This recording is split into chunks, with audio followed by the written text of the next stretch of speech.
Սերժ Սարգսյանի հարցազրույցից հետո Նիկոլ Փաշինյանը հայտարարեց, որ մինչև տարեվերջ կհրապարակի բանակցային թղթերը։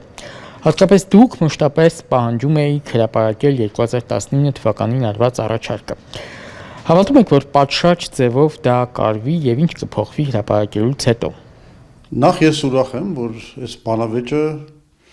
Արցախյան կարգավորման շուրջ եւ այն հարցի շուրջ, թե ով ինչ է արել Արցախի համար եւ ով է պատասխանատու կատարվածի համար, կամաց թափ է հավաքում, ընթացքի մեջ է եւ դա լավագույն պատասխանն է Նիկոլի այն պնդմանը, որ ինչու չեն գալիս այդ հարցին, թե ինչու չեն գալիս բանավեճելու ուղիղ եթերում նախկին նախագահները եւ այլն, այս գործընթացը ցույց է տալիս, որ ամենաէֆեկտիվ ձևը սա է, որ բոլոր կողմերը ներկայացնում իրենց փաստարկները։ Իսկ այդ հարցում ամենակարևոր բանը փաստաթղթերի հրապարակումն է։ Եվ այդ 2019 թվի փաստաթղթի հրապարակումը մեր վաղուցվա պահանջն է, արդեն 21 թվականից, երբ որ հստակ ապացույցներ եղան, որ նման առաջարկ եղել է, մենք պահանջում ենք դրա հրապարակումը։ Այս ամբողջ ընթացքում ես ուզում եմ հիշեցնել, որ Նիկոլ Փաշինյանը ասում էր, որ նման փաստաթուղթ չի եղել, հենց 19 թվից սկսած նա հերքում էր նման փաստաթղթի գոյությունը։ Հիմա մենք այս ճնշման շնորհիվ հասանք նրան, դրեցինք նրան շատ անհարմար վիճակի մեջ, հասանք նրան, որ ինքը այլևս ոչ միայն ընդունել է նման փաստաթղթի գոյության փաստը, այլ նաև հիմա հայտարարել է, չգիտեմ, կարելի է նրա որևէ ասածին հավատալ թե չէ, բայց նա հայտարարել է, որ ինքը հրապարակելու է այդ փաստաթուղթը, հիմա զբաղված է, ինչպես ինքն է ասել, սկանավորման գործընթացով, ես չգիտեմ, եթե իրան պետք է մենք կարանք մի 20 հոգի ուղարկենք, եթե այդքան բարդ է օգնելու իրեն այդ սկանավորման գործընթացը արագ ավարտելու, որովհետև դա էլ է ծիծաղելի, որ երբ որ պարզվում է, որ խնդիրը այն է, որ ինքը դեռ զբաղված է շաբաթներ շարունակ այդ փաստաթղթերի սկանավորմամբ, բայց դա չէ կարևորը։ Կարևորը նա է, որ մենք պետք է այդ փաստաթուղթը ստանանք, որովհետև երբ այդ փաստաթուղթը հրապարակվի, մեր ամբողջ հանրությունը կիմանա, թե ինչ մեծ հանցագործություն է կատարել Փաշինյանը, որովհետև մենք կունենանք արդեն փաստացի ապացույց նրա, թե ինչ պլան է եղել բանակցությունների սեղանին, որը ինքը մերժել է, մինչդեռ եթե չմերժեր, մենք ոչ պատերազմ կունենայինք եւ կունենայինք այսօր Լեռնային Ղարաբաղ, լրիվ հայկական վերահսկողության ներքո, Քելբաջարով եւ Լաչինով։ Ահա այդ փաստացի ապացույցները սպասում ենք, որ վերջապես Փաշինյանը կհրապարակի։ Ինչու այս պահին որոշեց հրապարակել, հատկապես եթե ինչպես դուք եք պնդում, խոսքը հանցագործությունները կոծկելու մասին է։ Որն է նրա շահը։ Դե ինքը տեսել է, որ ինքը շատ բան է կարողացել մարսել։ Ինքը մարսել է նվաստացուցիչ պարտությունը, տարածքների հանձնումը եւ Տավուշի շրջանում եւ Զանգեզուրի այդ Միջանցքի հետ կապված միջազգային պարտավորությունների ստանձնումը, ինքը տեսնում է, որ ամեն ինչ կարողանում է մարսել։ Երևի որոշել է, որ այն պրոպագանդիստական միջավայրը, որ ինքը ստեղծել է, իրեն թույլ կտա նաև մարսել այս բացահայտումը եւ երևի հաշվարկել է, հասկացել է, որ ավելի լավ է այնուամենայնիվ հրապարակվեն այդ փաստաթղթերը եւ ինքը փորձի դրատակից էլ դուրս գալ ինչ-որ ձևով, քան այդ անեծքի նման այդ չհրապարակված փաստաթուղթը միշտ մնացած լինի իր գլխին։ Սպասում ենք, շատ կարևոր է, որ այդ բանը արվի եւ թե ինչու է հիմա անում, ընտրություններից առաջ ուզում է, այսպես ասեմ, բոլոր հնարավոր խոցելիությունները իր մաքրած լինի Դրա համար ես համարում եմ, որ ես միայն ողջունում եմ այդ իր ցանկությունը, որովհետև ի վերջո իսկապես պատմական պահ է։ Իսկապես պատմական պահ է, ինքն էլ է դա հասկանում 23 օգոստոսի 23-ի այդ հռչակագրի, անկախության հռչակագրի վերաբերյալ նա այս տարի հայտարարություն արեց, որտեղ ինքը նշեց, որ սա պատմական պահ է Հայաստանի համար, եւ այդ իր պատմական որոշումը թե ինչու նա մերժեց այդ փաստաթուղթը, նա փորձում է ինչ որ ձևով արդարացնել, հիմնավորել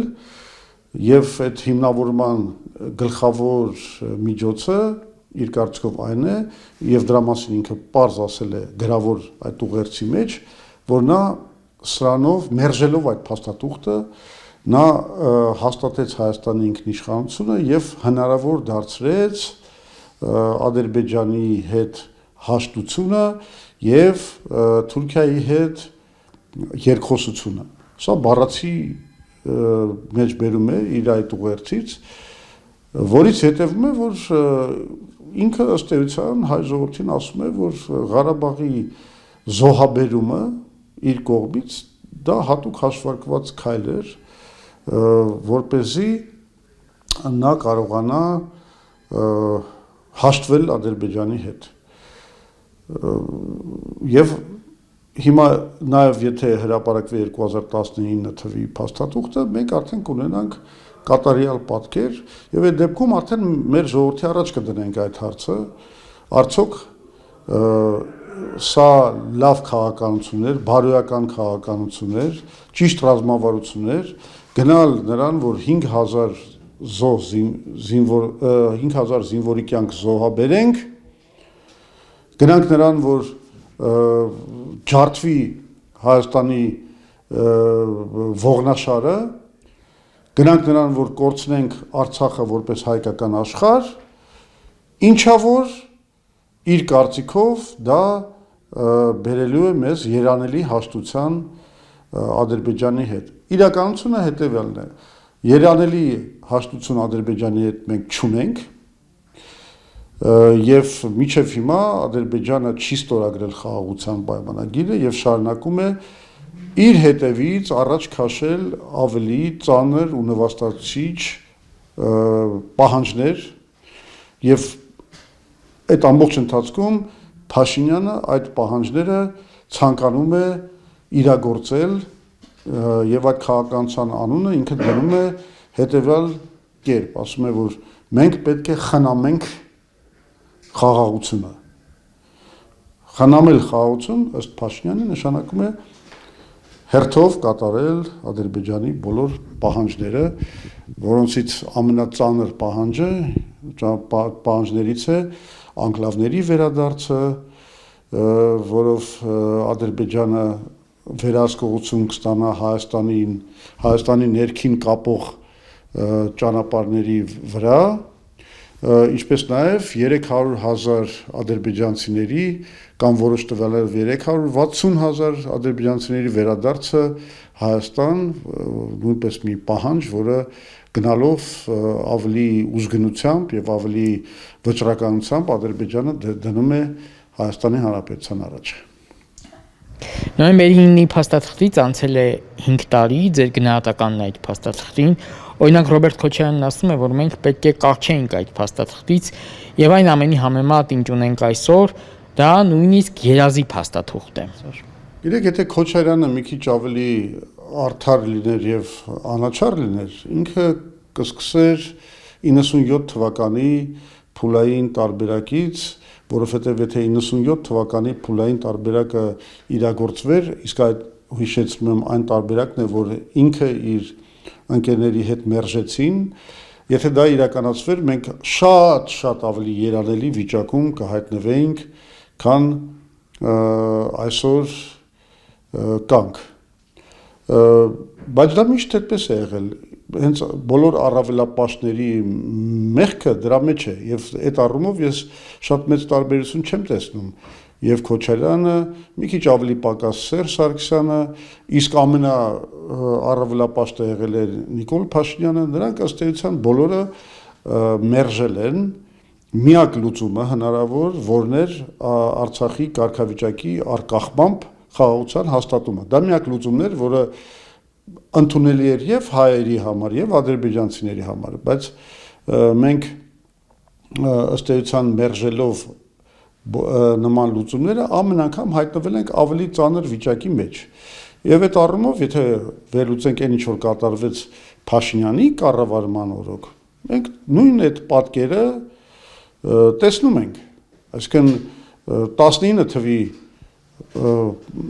այդ փաստաթղթի մերժումը, որով մենք կպահպանենք վերահսկողությունը, հայկական վերահսկողությունը Լեռնային Ղարաբաղ ամբողջությամբ, Լեռնային Ղարաբաղի եւ Քելբաջարի եւ Լաչինի նկատմամբ, մերժելով մենք ստացանք պատերազմ։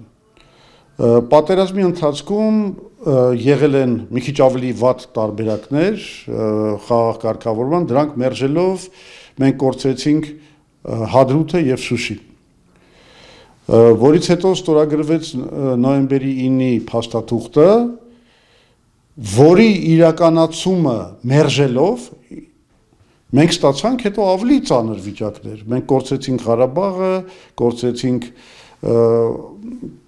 այլ տարածքներ, ինչ էր նոյեմբերի 9-ը։ Նոյեմբերի 9-ը այնուամենայնիվ ինչ որ չափով հավասարակշռություն էր ստեղծում այն առումով, թե ինչ է ստանում Հայաստանը եւ ինչ է ստանում Ադրբեջանը։ Նոյեմբերի 9-ով, այո, այդ նույն անխոչնդոտ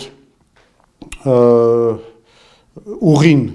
կոմունիկացիան, հաղորդակցությունը պետք է տրվեր Ադրբեջանին մեղրիով, բայց գոնե որպես կոմպենսացիա մենք ունեինք պահպանում էինք Լեռնային Ղարաբաղի մեծ մասը գումարած Լաչինի այդ միջանցքը։ Սակայն Փաշինյանը գնաց այդ պայմանավորվածության վիժեցնելու ուղղությամբ եւ մենք կորցրեցինք Լեռնային Ղարաբաղը, կորցրեցինք բնականաբար նրա հետ կապվող Լաչինի շրջանը եւ ընկանք մի իրավիճակի մեջ, որ Փաշինյանը ի վերջո ստիպված եղավ համաձայնվել ավելի վատ տարբերակի, որը ընդամենը միակողմանի ստանալիքներ Ադրբեջանի կողմից, որովհետեւ հիմա Ադրբեջանը ստանում է նույն անխոչնդոտ հաղորդակցությունը մեղրիի վրայով, բայց փոխարենը Հայաստանը ոչ մի բան չի ստանում։ Այսինքն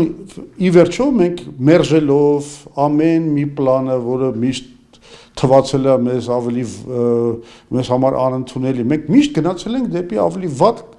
լուծում, ի վերջո Փաշինյանը արեց բոլոր քայլերը, որոնք մեզ բերեցին այս նվաստացուցիչ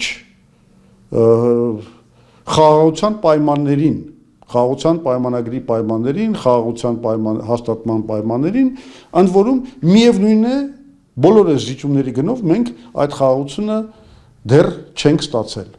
Սա է իմ գնահատականը, ինչպես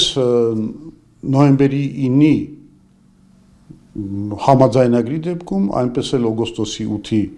համաձայնագրի դեպքում մեր դիրքորոշումը նույնն է, չնայած կատարված բոլոր սխալների, չնայած բոլոր խնդիրների, որ այդ համաձայնագրերը բերել են, ընդ որում ասում եմ նորից նոյեմբերի 9-ին ավելի լավ պայմաններ էր մեզ տալիս, քան թե օգոստոսի 8-ինը, բայց միևնույն է, ցանկացած հասուն քաղաքական ուժ հասկանում է, որ եթե ինքը գա իշխանության, ինքը պետք է այնուամենայնիվ պահպանի միջազգանորեն ստանձնված պարտականությունները, լիներ դա նոյեմբերի 9-ի դեպքում, թե օգոստոսի 8-ի դեպքում, բայց միևնույն ժամանակ մենք հասկանալով ինչ թերություններ ունի օգոստոսի 8-ի այդ համաձայնագիրը, մենք ունենք նաև ծրագիր, որը կարող եք համարել խաղաղության ալտերնատիվ ծրագիր, որով մենք կարող ենք ինչ որ առումով շտկել այն թերությունները, որոնք պարունակում է խնդրի լուծումը օգոստոսի 8-ի համաձայնագրի հիման վրա։ Որն են դրանք։ ամենաառանցքայինը դա այն է, որ մենք կարծում ենք, որ պետք է Հայաստանի կառավարությունը նախաձեռնի Հայաստանը Իրանին կապող երկաթուղու կառուցում, ստեղծի դրա շուրջ միջազգային մի կոալիցիա, միջազգային կոնսորցիում, որը այդ ամբողջը պետք է ղեկավարի, որը պետք է եւ ներդրումները կատարի եւ կառավարի այդ այսպես Զանգեզուրյան հանգույցը, մենք ասում ենք հանգույց, որովհետեւ ի տարբերություն այսօրվա պլանին, որը ընդհանրապես միակողմանի միջանցք է Ադրբեջանի համար, այդ հանգույցը կդառնա նաև Հայաստանի համար կարևորագույն մի ներդրում, որը եւ Հայաստանի ներսում կապը կուզեղացնի մեր համայնքների միջև մասնավորապես Մեղրին կկապի Երևանի հետ երկաթուղով, որը կանցնի Հայաստանի տարածքով բացառապես գումարած դրան մենք կստանանք երկաթուղային կապ դեպի Իրան, հասանելիություն դեպի Իրանի նավահանգիստներ, հետևաբար ինչպես նաև Իրանի միջոցով երկաթուղով կապ Չինաստանի հետ, նույն Իրանի նավահանգիստների միջոցով կապ Հնդկաստանի հետ եւ եթե կառուցվի նաև ռուս-վրացական երկաթուղին Ինգուշետիայի միջոցով մենք կունենանք նաև երկաթուղային կապ Ռուսաստանի հետ եւ բոլոր այդ կապերը կախված չեն լինի Ադրբեջանի հնարավոր քաղաքական եւ տնտեսական ճնշումներից։ Սա է մեր առաջարկի առանցքը, որը այս խաղաղությունը նվաստացուցիչ եւ հանձնողական խաղաղությունից կդարձնի այնպիսի խաղաղություն, որը թույլ է տալիս Հայաստանին պահպանվել որպես ինքնիշխան երկիր, ունենալ բազմաթիվ հնարավորություններ լոգիստիկ, տնտեսական մրցակցային աշխարհում մեր նպատակները առաջ տանելու համար եւ այսպիսով մենք կունենանք մի խաղաղություն, որը աշխատելու է, նախ կունենանք խաղաղություն եւ երկրորդը կունենանք խաղաղություն, որը աշխատելու է իշահ Հայաստանի։ Իսկ Ադրբեջանի տարածքով Հայաստան հասած ցորենի ներմուծումն արդյոք դրական ազդակ է։ Մեր իշխանությունները սիրում են աննախադեպ բառը։ Իհարկե դրական ազդակ է, բայց եկեք հասկանանք այդ ազդակի սահմանափակությունը։ Դա իրականում ընդգծում է, թե ինչքանով մենք կախված ենք լինելու Ադրբեջանի եւ նրա լիդերի կամքից։ Այսինքն Ալիևը հայտարարեց, որ ինքը բացում է ճանապարհը կոնկրետ ինչ-որ գնացքի համար։ Մենք անգամ չգիտենք դա արդեն համակարգային բացում է այդ ճանապարհի, թե ընդհանրապես ինչ-որ գնացքների համար տենց ժեստ է Հայաստանի նկատմամբ, բայց մի բան մենք հասկանում ենք, այդ ճանապարհը ոնց որ բացվում է, այդպես էլ կարող է փակվել, այսինքն ամեն ինչ կախված է Ադրբեջանի կամքից, իսկ հաշվի առնելով այն, որ Ադրբեջանը այսօր մի պետություն է, որը կառուցված է համակարգային հայատյացության վրա եւ ունի բավականին լուրջ էքսպանսիոնիստական պլաններ, այդ թվում նաեւ Հայաստանում ժողովրդագրական իրավիճակը փոխելու ուղղությամբ, մենք հասկանում ենք, որ այդ գործիքները ճնշման, այդ ճանապարհ բացել, փակելը, գին դնելը տրանզիտի համար եւ այլն, այդ գործիքները Ադրբեջանի կողմից կարող են օգտագործվել որպես ճնշման միջոցներ Հայաստանի վրա, որպեսզի Հայաստանը զիջի Ադրբեջանի այդ պահանջներին, այդ թվում ասացի, այնպիսի պահանջներին, որոնք ի վերջո կարող են վտանգի տակ դնել մեր պետականությունը։ Իսկ մինչդեռ Զանգեզուրի միջանցքը կամ տրիպ միջանցքը, որը ստանում է Ադրբեջանը, դա մի բան է լինելու, մի կոմունիկացիա, որի գործունեության պայմանները կախված չեն լինելու Հայաստանի Հանրապետության կառավարությունից կամ մեր կամքից, հետևաբար մենք դա չենք կարողանալու օգտագործել որպես փոխադարձ ազդեցության լծակ Ադրբեջանի վրա։ Այստեղ է ամբողջ խնդիրը։ Մի դեպքում Ադրբեջանը ստանում է կոմունիկացիա, որի ռեժիմը գործունեության գտնվել է միջազգային նոր պարտավորությունների նոր ստանձած պայմանավորվածությունների պայմանների տակ, այսինքն Հայաստանի կառավարությունը ազդեցություն չի ունենալու այդ ռեժիմի վրա, իսկ Ադրբեջանը բացում է ճանապարհներ, որոնց գործունեության ռեժիմի վրա նա անընդհատ ունենալու է վերահսկողություն։ Այս միակողմանի խաղաղության պայմանները միակողմանի, բացարձակապես շահեկան Ադրբեջանի եւ նրա ճնշումների համար այս իրավիճակը պետք է հաղթարել, այլապես Հայաստանը դառնում է Ադրբեջանի վասալային պետություն, որի հետ Ադրբեջանը ինչ կուզի կանի։ Իսկ այս Ալիևի բառապաշարը ինչ է ձեզ հուշում, խոսքը ամենուրեք Զանգեզուրի Միջանցք անվան հիշատակումն է կամ պատմական քարտեզների հիշատակումը։ Դե ինչ ենք մենակ դրա մասին խոսում։ Մենք եկեք խոսենք, թե ինչ պատմություն է դասավանդվում ադրբեջանական դպրոցներում, ինչ են ամենօրյա ռեժիմով ադրբեջանցի ուսուցիչները ներշնչում երեխաներին։ Նրանք ըստ էության ասում են, որ հայերը բան են, գյալմա ժողովուրդ են, եկել են Հնդկաստանից, որ սա ադրբեջանական հողեր են, եւ այլն, այսինքն ընդ որում որ հայերը հանցագործ են, բազմաթիվ բաներ են գործել, ոչռագործություններ են գործել Ադրբեջանի ժողովրդի նկատմամբ, սա ասվում է ամեն օր ասվում է, որ Հայաստանը ստեղծվել է ադրբեջանական հողերի վրա, խոսում են, որ իբր 18 թվին ադրբեջանական հանրապետությունը նվիրել է այս հողերը Հայաստանի ստեղծման համար եւ այլն, Գյոչայի մասին են խոսում, այլ տարածքների մասին են խոսում։ Այսինքն բացի դրանից, հիմա տեսեք ինչ են անում մեր գերիների հետ։ Մինչև հիմա իբր մենք դեպի խաղաղություն ենք գնում, բայց մինչև հիմա պահում են մեր գերիներին, պահում են Լեռնային Ղարաբաղի Արցախի հանրապետության ղեկավարներին, այնտեղ իրենցից հանցագործ են սարքում, իրականում այդ մեղադրյալի նստարանին նստած է Հայաստանի Հանրապետությունը, որովհետև ամբողջ ընթացքը այդ գործի այն է, որ Հայաստանի Հանրապետությունը ոչռագործություններ է կատարել ադրբեջանական հանրապետության նկատմամբ։ Այսինքն մենք խոսում ենք խաղաղության մասին, մենք ընդունում ենք բոլոր զիջումները, մենք կրճատում ենք մեր ռազմական ծախսերը, իսկ Ադրբեջանը խոսում է նվաճման մասին, հայերի այստեղ եկած մի օտար ժողովուրդ լինելու մասին, այս ռեգիոնի համար օտար մի ժողովուրդ լինելու մասին, իրանց պատմական տարածքների մասին, ադրբեջանցիների վերադարձի մասին դեպի այն ինչ որ իրանք կոչում են Արևմտյան Ադրբեջան, իսկ Արևմտյան Ադրբեջան իրենք կոչում են հենց Հայաստանի Հանրապետությունը, հետևաբար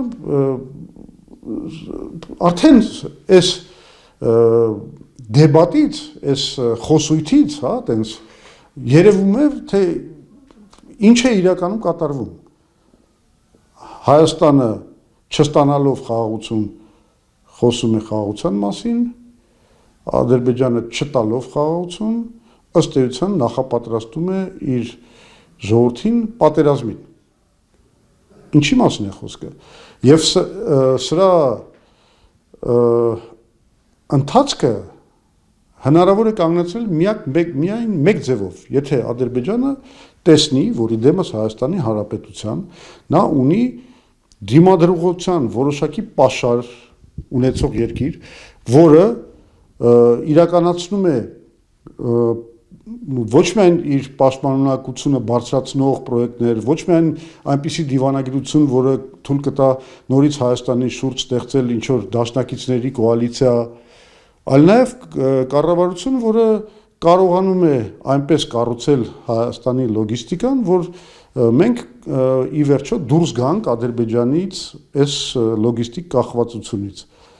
Այսպես կառավարություն, երբ որ Հայաստանում լինի, մենք շանս կստանանք Ադրբեջանի այս этапում փափուկ էքսպանսիոնիստական քաղաքականության դեմն առնելու համար։ Նիկոլ Փաշինյանը գրել է, որ սահմանազատման արդյունքում մեզ պետք է վերադարձվի Արցվաշենը։ Հավանական համարում եք, թե սա նման է 2021 թվականի նախընտրական շրջանում Հադրութի եւ Շուշիի դեօկուպացիայի մասին խոսակցություններին։ Գիտեք, քանի որ շատ երկար ժամանակ լռել էին անկլավների մասին խոսակցությունները եւ հատկապես օգոստոսի 8-ից այդ համաձայնագրից հետո խոսակցություն չկար, ինձ մոտ մի քիչ հույս էր ստեղծվել, որ այնուամենայնիվ այս խաղաղության հիմքում դեռ չհաստատված, բայց իբր թե հաստատվող դրվում է նաև անկլավների փոխանակության խնդիրը, որովհետև այդ Արցվաշենը, որպես հայկական անկլավ Ադրբեջանում, դա 42 քառակուսի կիլոմետր է, մինչդեռ 3 անկլավը ադրբեջանական, այդ Տիգրանաշենը, Քյարքին եւ 2 անկլավ էլ Տավուշում, նրանց գումարային տարածքը կազմում է 40, չէ, բան Արցվաշենն է 38, իսկ ադրբեջանական անկլավների գումարային տարածքը կազմում է 42 կիլոմետր քառակուսի։ Այսինքն դա համատելի տարածքներ են։ Եվ զուտ Հայաստանի Հանրապետության անվտանգության տեսակետից, կայունության տեսակետից ճիշտ կլիներ գնալ փոխանակման այդ տարածքների, որովհետև Ադրբեջանը շատ բան չի կորցնում, երբ որ տալիս է Արցվաշենը։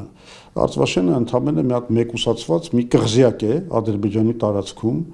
որը ավելի շատ խնդիրներ է ստեղծելու մեր համար, այդ լոգիստիկ կապը։ Իսկ Ադրբեջանը ստանալով իր անկլավները, ուղղակի ադրբեջանական պետություն է ստանալու մեր գլխավոր ստրատեգիական ճանապարհների վրա, եւ Տավուշում, եւ բանում մեր Երևանը, ասենք, բանի Սյունիքի հետ կապող այդ ճանապարհին, Վաղձորի Սյունիքի հետ կապող ճանապարհին։ Այսինքն մենք եթե գնում ենք այդ անկլավների հարցի լուծմանը, սա նշանակում է ամենավատ նորություններից մեկը Հայաստանի համար։ Եվ երբ որ Նիկոլ Փաշինյանը խոսեց, որ մենք հեսա վերադարձնելու ենք Արցվաշենը, ես սարսափեցի, որովհետև ես միանգամից հասկանում եմ ինչ է թաքնված այդ նման հաղթական իբր ռետրոբանության տակ։ Թարգմանում եմ, մենք վերադարձնում ենք մեր ճանապարհների վրա նստած այդ ադրբեջանական անկլավները Ադրբեջանին։ Նա սա է ասում։ Այսինքն եւս մի կազմաքանդման քայլի ենք գնում մենք, որը հռչակեց Փաշինյանը։ Ասում եմ, սա անվերջ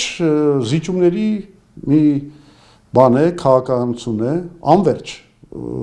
Դրա վերջը չի երևում, որը վերցրել է Փաշինյանը, մեզ էլ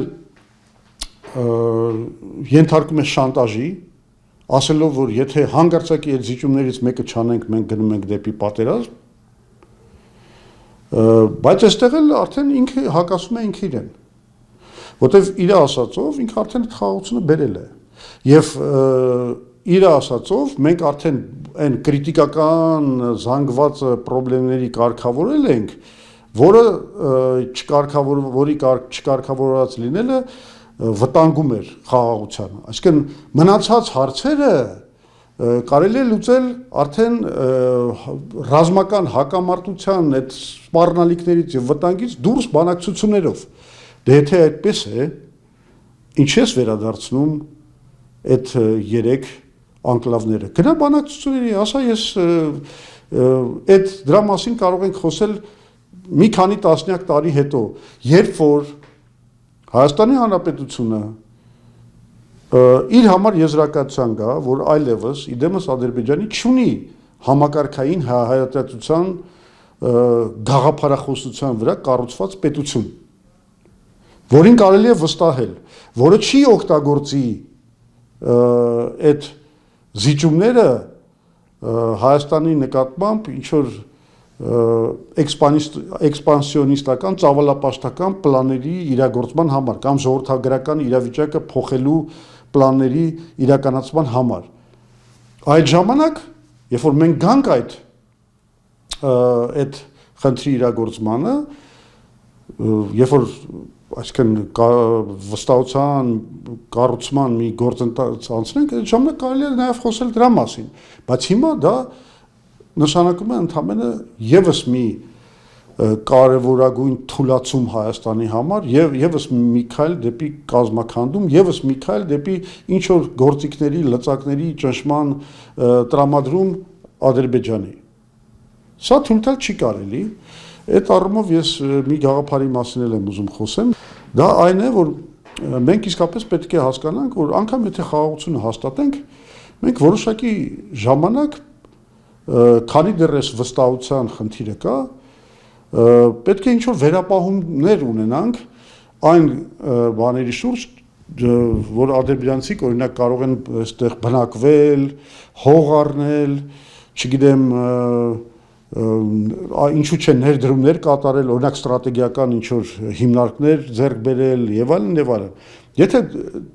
դու այդ վստահությունը չկա, նման քայլեր թույլ տալ չի կարելի։ Հետևաբար, մեր առաջարկներից մեկը այն է, որ մենք օրենսդրորեն սահմանենք նախասիրելի ազգերի կարգավիճակ։ Բանում ասենք Միացյալ Նահանգները ունի նման մի բան, most favored nation, այսինքն ինքը տարբեր ազգերին տալիս է նման կարգավիճակ։ Եթե տեսնում է, որ համարում է, որ տնտեսական առևտրային հարաբերությունները արդար են, նա այդ ազգին նման կարգավիճակ է տալիս։ Հիմա այդ նույն կարգավիճակը օրենսդրորեն մենք պետք է սահմանենք բոլոր ազգերի համար, այն առումով, որ ճիշտ է, դա կվերաբերվի ոչ թե առևտրական կապերին, այլ օրինակ այն բաներին, թե արդյոք որևէ ազգ, որևէ պետություն իրավունք կամ նրա քաղաքացիները իրավունք ունեն մեզ մոտ ստրատեգիական հիմնարկներ առնել։ Արդյոք որևէ ազգ կամ պետություն իրավունք ունի կամ նրա քաղաքացիները կարող են բնակեցվել մեր ուղղակի գալ եւ բնակություն հաստատել մեր տարածքներում։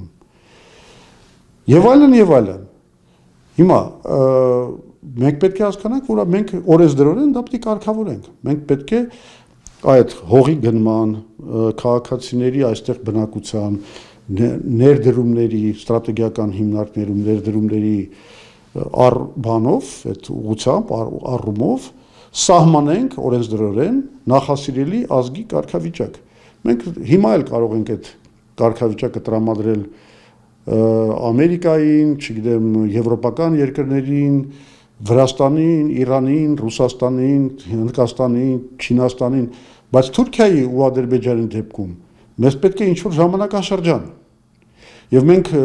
այդ օրենսդրության համաձայն կարող ենք ունենալ հատուկ մի կառավարման մարմին, որը պետք է ինչ-որ մի պահի գա եզրակացության, արդյոք այսուհետև կարելի է հաղթահարված համարել վստահության խնդիրները Ադրբեջանի եւ Թուրքիայի պետությունների նկատմամբ։ Եվ դրանից հետո նման կարգավիճակ շնորհել նաև իրենց։